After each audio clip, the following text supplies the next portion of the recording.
Welcome to the John Sanchez Show on News Talk 780 KOH. Pleasure to be with you this Thursday. One more day to go in the work week. Can you believe it's already here? Aaron Clark of Edge Realty. Yeah, I'm excited to be here. No, I mean, can you believe it's already almost Friday tomorrow? I know, and I can't believe how quickly summer's going. I was telling my wife the other day, I was Isn't like, that yeah, I did the you know, same thing. she said something that was like, once things get settled after summer just started, we'll do X. And I'm like, that it's more the opposite. It's like summer's almost over, and then we're gonna do, the fall Yeah, stuff. exactly. The kids are starting school Exactly. here in like a few weeks. It's going by quick. It is indeed. Before we know it, it's going to be Christmas time. I always say, Don't say that. as soon as you get past Labor Day, it's I downhill to the know. end of the year. That's all right though. That's all right. How are you doing? Other than that, I'm good. doing good. I'm doing real good. Yeah. Perfect. Yeah. Perfect. Awesome. Well, we're having a little technical difficulty with Dwight, so hopefully he's able to reconnect here momentarily. But if not, we will man the ship, as the saying goes. Let me tell you what we have lined up for you today. This is no surprise, of course. Many of you are dealing with this at this moment as we speak with your children, maybe your grandchildren, or maybe even yourself, right? And that is affordability. How in the heck is anybody going to afford a new house these days? And especially tough on the first time buyer. And again, many parents are sitting back going, son, daughter, man, I wish I wish you knew what it was like when we bought our first house. Matter of fact, Aaron, I was kind of prompted me to think about this. I was telling my wife this story just last night, and I said, first time that I moved to Nevada, because the audience knows, my whole childhood was I lived 4 years in Reno or surrounding areas, 4 years in Lancaster in Southern California. My dad was an aircraft engineer, and he worked for Bill Lear, first on the Learjet, then other projects. Well, Lear would run out of money about every 4 years. My dad get laid off. We moved to Southern California, back to Lancaster. He'd go to work for Lockheed or one of the defense contractors.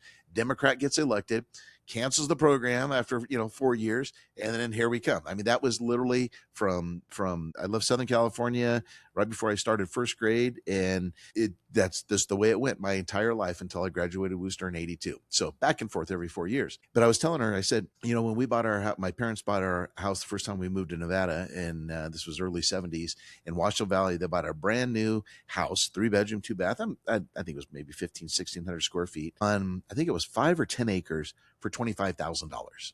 $25,000. You can't even get a car for that price, right? And so that's what a lot of parents are, I think, having the discussion with their kids about, and saying, I feel bad for you that you got to go pluck down $600,000 and $700,000 to get into your first time home when I was able to do it for 25, 30, 50,000, whatever it may be. So we thought today we would focus in on you, the first time buyer, or your children or grandchildren who are first time buyers. We're going to discuss the many ways that parents can help their children purchase their first home. We're going to discuss the financial, the tax, the estate planning side, all these different considerations, and give you some advice on how every family should understand this before making the decision. Because, Aaron, I know your kids aren't old enough yet, but I've helped out my children, one of them at least, getting their first house. And I'll tell you, I've shared this with a lot of people, and yeah, obviously Corey was the agent on there. It was the most rewarding thing that probably I've ever done, as a parent. Yeah. It just, that day, seeing that house close escrow and so on and so forth. And so, I think a lot of parents maybe haven't experienced that, but those that have said, yeah, that was one of the best things, and hopefully things worked out for them. But it's an interesting topic. Yeah, I would say it's probably the number one conversation piece I have with people, whether Is it they're really? a client or a family member that's thinking about it, or a friend, or just, standing in the grocery store and hearing people talk about it in line, or at a Sure. restaurant in the back behind you, is this whole affordability thing for their kids. And I hear all the time people say, how are my kids ever going to buy a house? They're going to have to move Yeah. away. They're going to have to move away. That's all I keep hearing. And I mean, there is some reality to that. We have become an expensive market, kind of Yes. like California is. But like your first house at $25,000, like, I mean, a high income at that time was $25,000 a year. You're So absolutely there right. is That's a, about what my dad made. yeah, Yep, you're right. there's a relativity. Like I tell my kids, I'm like, man, I remember making $6 an hour working at the airport when I was 18 Sure. years old, and I was Sure. moved out on my own. And that was Yep. plenty of money, That's right right. out of high That's right. school. So there's a relativity to it, but and so I get that, and there is a fear factor of there, but people seeing the prices jumping so quickly, I think in the last 5 to 10 years has been what's really Mm-hmm. pushed people to think that way. And there are strategies like we're going to talk about, and there is some creative stuff you can do to help kids get in, because, I always tell people, I go, you've heard the saying, a rising tide raises all ships, right? Right, So right. if you can just get them into something, like even if it's just Yes, a condo that is cheap, it may not be the best place. exactly. It might not even be a place they're going to live in for 3 to 5 years. Hmm. Something to just kind of Hmm. start moving with that equity that's moving up and down. Then they have a higher step to launch from, So just Right. getting something, there's ways to do it. I want to go back to one point you just said. It's fascinating about the income, relative to the price of homes. So you're right, and again, you just brought this back. Yeah, my dad was making about $25,000 a year working for Bill Lear on the Learjet. The house was 25, but let's take it to the same perspective. True. Yeah. Our median income in Nevada now is what, 56,000, somewhere Yeah. around there. Median price is 619,000. So Yeah. But somehow, some way, it became disconnected. we also had And interest 13% rates, and I remember rates. him. That's right. I was just going to say Now they we're had, I talking think, about 13. how it's Yep. catastrophic. We're at 6.5. We should be so Yes. much lower. Yes. So there's definitely an increase, right? For sure. The Right. the value of the dollar has definitely changed. But Yes. I know I see people that they're coming out of their career path making $150,000 a year, and it's like that's what most people would cap out at, and that's their Yeah. starting Yeah. salaries. So, Yeah. No, you're right. You're right. there is something to be Yeah. said about all of it. We'll find the grooves to get into to make it successful. Exactly. Exactly. We're going to solve the problem for That's everybody right. out there. No doubt about that. All right. Let's get down to today's stock market activity. Once again, we launched another attack against Iran right before the stock market closed. Stock market went, okay. Yeah. What I else like is new, that right? analogy. That's a good Yeah, one. you're right. Yeah, I mean that's literally what it is. Every time I see the headline come across, I think, oh, okay, this is going to be it, and it's just not happening. Market just does not care about it whatsoever. What the market does care about is what's going on with semiconductors, and we can get into memory chips or specific semiconductors. Bottom line is, anything semiconductor related these last couple of days has been terrible, and this is what drug the market down today. Were the semiconductors. You had this one. I don't know if you followed this, Aaron. They went IPO on the Nasdaq. They're a South Korean chip company called SK Hynix. SKHY is the symbol. I'm sorry, yeah, South Korean. Had a fairly successful IPO I think it was last Friday, if I remember correctly. And it has just been a slow, steady decline.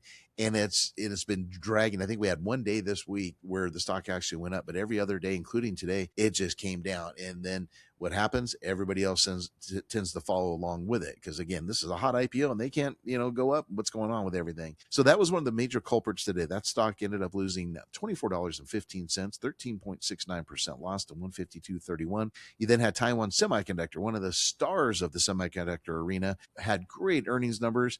They came down in sympathy of SKHY. Taiwan today was down $9.42, 2.25% loss to 410.06. SanDisk, $203.92 loss, 12.63%. Seagate down 10%, $82.81 pullback. So that's on the semiconductor side. But hey, we got a whole nother area called technology, right? Information technology. Apple, a great performance today. $5.76 increase, 1.75%, 333.26. Microsoft up $5.47, 1.38. Google and Meta in that space, not quite so fortunate. Google gave up $16.40, 4.43%, closing at 353.81. Meta down about almost 2.5%, $16.77. And then Amazon down $5.07. So we're really getting into this diverse market. Again, it's nice to see the the dollars being spread among other areas that are not specifically on the tech side. Like, for example, Coke was up $2.47 today, 3%.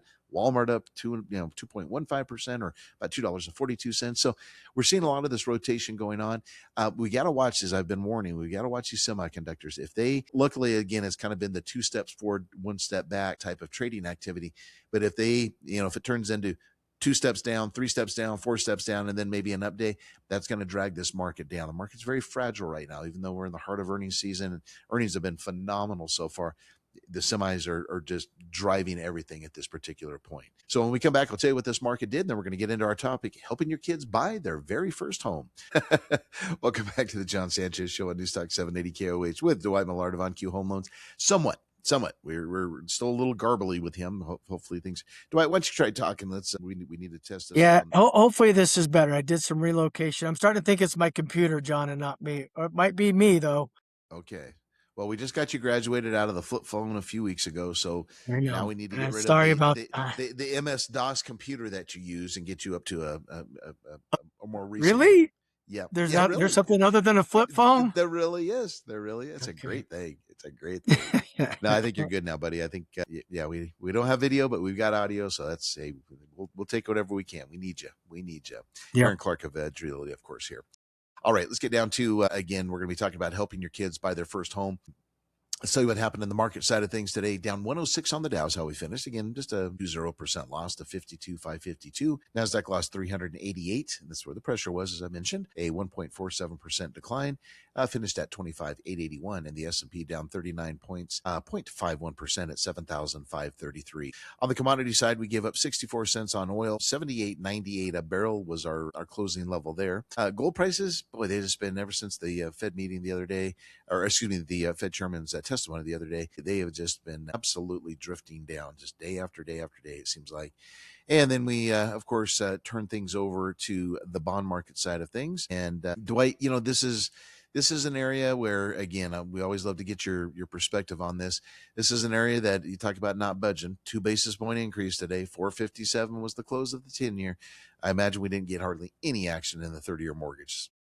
Yeah, if you remember, John, on Tuesday we were 6.7. Well, we got a little relief down to 6.64 yesterday, which is a big move, but we lost 4 basis points, 6.68 today. So, I mean, this is just not happy days right now in the mortgage arena, and it's just it's take 2 steps forward and 4 steps back, right?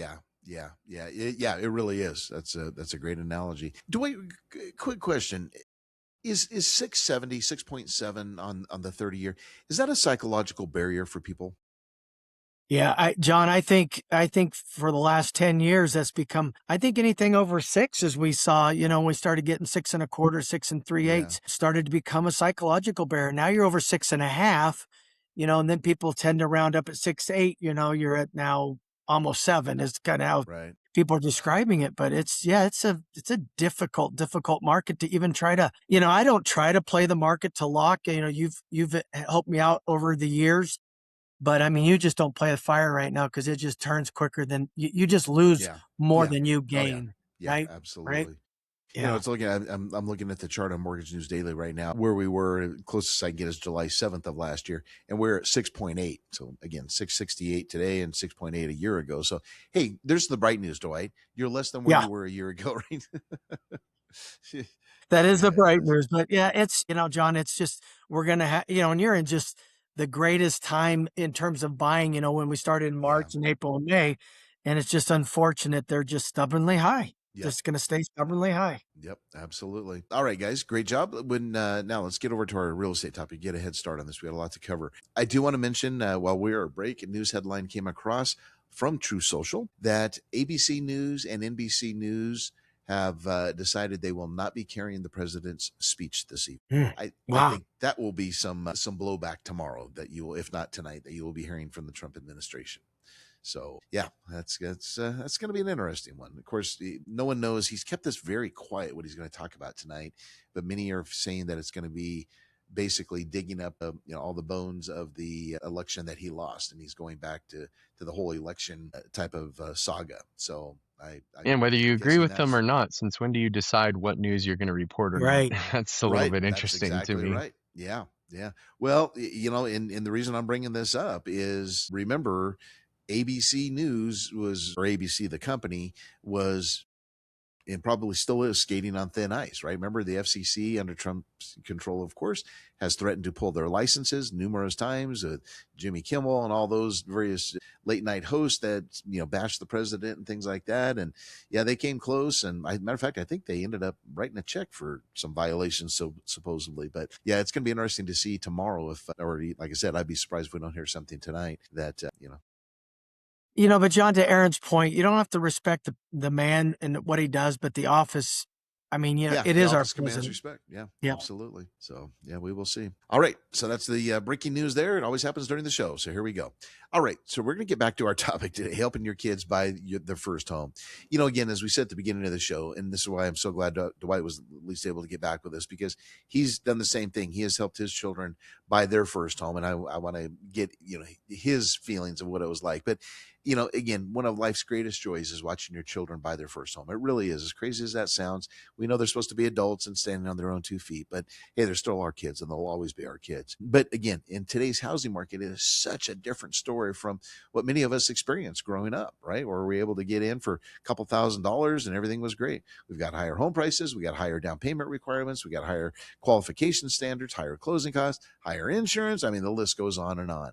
And so it's causing many parents to ask the very important question, should we help our children buy their first home? And so we're going to get started with Dwight's area. But Dwight, before we do, please tell us, what was it like when you helped your first child get their home? Well, John, and I got a little bit of yours. It was amazing to sit down with Caden. This was in Texas when he was going to college, and he still has the house today, and just signing paperwork with him, taking pictures. It was amazing. We in the old days, we called it the kitty condos, right? I mean, it doesn't have to be a condo, but John, I saw something the other day that said grand kitty condos. So not only are parents now helping our grandparents. So you probably don't remember this, but I remember you and I talking when you were considering helping Caden. And you said, John, I have to do this. And I said, why do you have to do this? He goes, and you said, it's going to give him a head start in life, right? How can I not do it? It's going to give him a head start. But you said one other thing that has stuck in my mind ever since. You said, John, it's going to teach him financial responsibility. And Dwight, I've used that line with clients and things when they're contemplating it, helping their children out. And I think you were spot on. But now here's the test. It's been what, 3 or 4 years? Yeah. 3 years. Yeah. So not only, I'm sure, has he built a significant amount of equity, but has it taught him financial responsibility like you hoped? Absolutely, John. He couldn't keep $20 in his pocket, but now not only is he in this house, he's married now. They've got a dog. I mean, it's everything, right? He gets up, jumps up, goes to work. I mean, it's a change of, I guess, just a change of lifestyle. Yeah, but it's taught him all the way down. So he is. Yeah. You've been helpful to him along the way many times, but yeah, it just has he followed my footsteps, right? Yes, exactly. Yes. I remember that little. It's that exciting little times in our radio show and watching us and stuff like that. So yeah, I feel like it's exciting to watch. Your child, Dwight. Yeah, don't worry, you'll be in the will. Exactly, trust, exactly. I guess. There trust, right? Get rid of that will word. Yeah, trust. No, it's it's really cool. so satisfying, and anybody that hasn't done it and is considering, it's easy. Everything's blended now, and like I said, grandparents now are contributing a lot more than you think to that whole scenario. So it does teach them right away, and you want to be on it because you want to be monitoring, make sure they're making the payments. But that's exactly what he's been doing. So to your point, I would say he's the role model, the epitome of kind of what this topic is about. Learn the responsibilities and embrace them and do better every time. Absolutely. Yeah, he could have spent the last 4 years throwing his money away in rent, but instead, would you mind telling us what you estimate to be the equity that he has built up already? Yeah, no, we paid back then, John. I think we paid about $310 for it. He's got it bought down probably to $280-ish, let's say, and it's probably $360. Maybe a little more. Just depends. So. But I mean, the fact that his name's on the title is a huge thing, right? Yeah. It's his. It's his. Exactly. Yeah. Great job, Dad. Great job. Yep. All thanks. Right. When we come back, you bet. Thank you, Dad. Number 2. When we come back, we're going to be talking about how do you give them the down payment? Do you do it as a gift? Do you have some strings attached, et cetera? That's where we'll start with Aaron and Dwight. Show on Newstalk 780 KOH with Aaron Clark of Edge Realty and, of course, Dwight Millard of OnQ Home Loans. All right, on the market side of things, once again, it was a little bit of a lackluster session, at least on the Dow side. We kind of struggled for most of the day, never really could get much traction, as I like to call it. Finished down 106 on the Dow. NASDAQ, though, 388 decline, 1.47%. S&P lower by 39. Helping your kids buy their first home. That's our real estate topic. And we're just getting warmed up on this. So Dwight and I have both shared stories of helping our kids out and, again, how rewarding it was. But Dwight, let's get down to the brass tacks, right? The down payment side of things, right? We can do a gift. We can, come on as a co-borrower, which we'll talk about later, so on and so forth. The bottom line is, do you recommend a parent come to the table attached? In other words, get on the loan, or if I'm going to give them the money, have them sign a promissory note, or just give it to them. Yeah. So those are two different situations. One is if the child cannot qualify on their own, then you coming on, the funds that you put into it are no longer a gift. It now is just a blended, asset contribution. But if the child does qualify, but they just need some help with the down payment or some closing costs, then the only way you can actually really do it is a gift. And the gift amount, as you know, John, I think you've said it before, is 19,000 this year. Yes, per person. And that's that's per parent. And then if you are married, they can give it to, so it can get up there, before you're then actually you have to report a taxable transaction, right? So it doesn't mean you're going to have a tax liability. You just have to report it. So, but remember, a gift is a gift, and whatever they do on the back side in the back shop, that's between each other, but it has to be documented and a gift letter signed that there's really no repayment Okay, so let's forget involved about in the this. formalities. Yeah. Let's talk, Yeah. as dads, all three of us are dads. Yeah. So let's Yeah. talk that way. Come with strings attached or Well, not? I would be happy to see, like you said, that he learns how to be responsible. That for me would be enough to say, hey, you know what? I can walk away from this 6,000 or 8,000, whatever I gave you to help you get jump started. I think if they're not learning their lessons and, they keep crawling back to you for, can you help me make the payment and stuff like that? I think then maybe you start to kind of have some sort of, something in place that would encourage them more responsibility, financial responsibility. Agreed. Aaron, you're very common sense oriented. When the time comes that one of your kids decide to get a house and you and your wife decide to help them out, are you going to come to the table with strings attached, or are you just going to gift them or give them the money? Hopefully they're not listening, because then they'll know my strat, right? No, I think it's important to come with strings attached in the beginning. And just like we have, respect is earned. The proof that they're going to be compatible with what they say they're going to do and be forthright in paying the payment and taking care of the home and seeing all that, I think would be the caveat to dismiss it later on. But in the beginning, I think that having strings attached, even I have a lot of clients that I tell them, look, do the strings attached, have them make some sort of payment or something, open an account for them, stick that payment in the account for them. So if they are losers and they end up like not making their payments or turn into drugs or some horrified scenario you have built in your mind, you now have enough money to carry the payment so you can sell the property, right? And at the same time, if they are responsible and they're taking care of business, then after they've paid that and you feel like you can eventually surrender that whole ideology over to them and make it their very own, then give it to them as a gift, and it'll help pay for their furnace upgrade or, putting on a new roof. Strategy. Yeah. I like that. John, and I'd say in 40 years, I've probably done several hundred of these, and I've never had somebody call me back and say, my son or my daughter went sideways. Yeah, it's rare. So I do.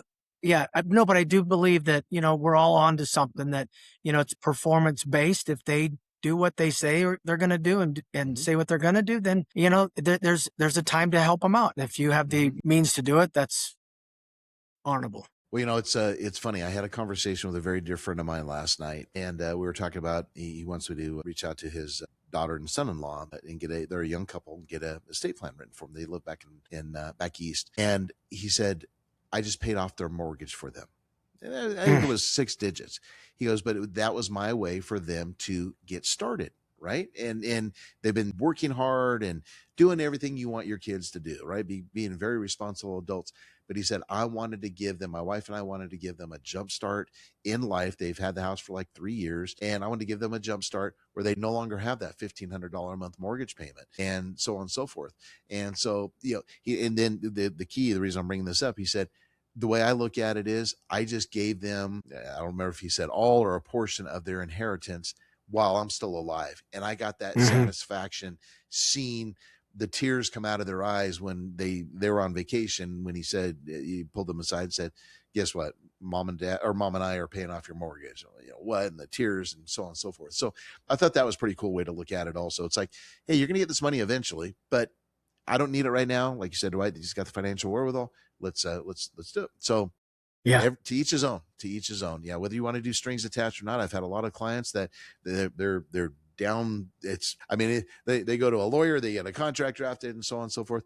That's up to you. It really is. But like I've always said, you can have all the contracts you want in the world, but here's the question you always have to ask yourself: if your kid, can't pay you back, are you going to foreclose on their house? Probably not. So, but I like Aaron's point. It does show responsibility, and it's kind of like a warning to them. It's like, hey, welcome to the real world. Nothing's for free. So. Well, and John, I think it's really important to note right now, if that is being explored, especially for 18-year-old, 19-year-old, we got to make sure they have a credit score. So it is important. So you just can't walk in and say, I'm ready. I want to co-borrow with my child. Yeah. Get them started with a little credit card somewhere and get some credit going so that at least they have a. Dwight, I've always wanted to ask you this. What age can you get a credit card? Do you have to be 18? The day after you're 18, one day after 18. One day after 18. Mm-hmm. Okay. So even if they're senior in high school and they've hit 18, time to do it. Okay, 18. Good. Yep.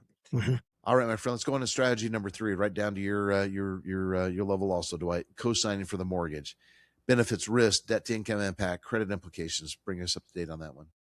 Well, so the benefits obviously is that you're going to get your child into the house, and nowadays what they do, the risks are you're a co-borrower, co-signer on the loan. So any negative effect, like if you're not monitoring whether or not your son or daughter made the payment and it goes 30 days late, that will affect you. So you just got to be aware of that. So you are taking on a co-borrower, and if they pack up, they meet somebody from Australia and they pack up and move, you're stuck with it. It's in your hands now to finish it out. But the debt to income impact. So the nice thing versus several years ago is it's now all blended. So it takes all the income in one bucket and all the expenses in one bucket. And typically the parent, as you know, John, covers basically the lion's share of the payments. Mm-hmm. But the impact to the co-signer, to the parent, here's what basically is if you're looking at maybe another real estate purchase, as long as you can show 12 months of that child making the payment, I no longer have to hit you with that debt.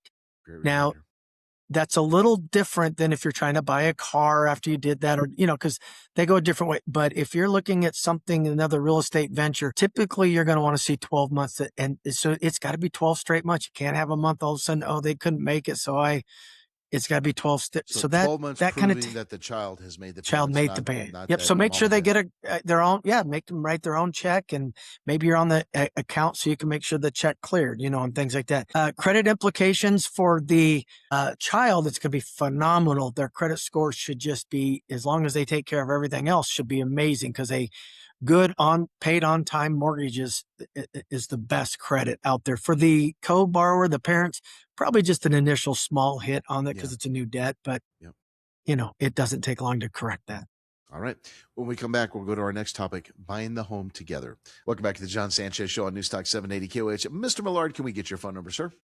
Yes, sir. 240-2022. Thank you, sir. Mr. Clark? 673-6700. Beautiful. Thank you, boys. All right. Now, Dwight, we're on to the next strategy, buying the home together, right? We can do joint ownership, percentage, so on and so forth, but we need to think about exit strategy, buyouts, obviously the estate planning side of things. Folks, this is probably a tougher decision than saying I'm going to gift or lend my kids some money, because there's tax ramifications, there's estate planning ramifications, there's a lot of things. Aaron, let's start with you. Buying the home together, good idea, bad idea? I think it's a great idea. I mean, it's sort of like if you're going to co-sign with them, a lot of times I find that what they can afford isn't what you really want them to get into or what they want to get into. So a way to jump them up into getting something that they're going to cherish and love and they can be in for the next, long period of time is to buy the home together. And the cool part about that is, I mean, not getting into all the taxes and how you do things in regard to that, but after a certain time period, because again, you're getting them into something, you're locking them into that. And then let's say 5 years goes by, you buy it with them when they just started their first job and now they're married and whatever else.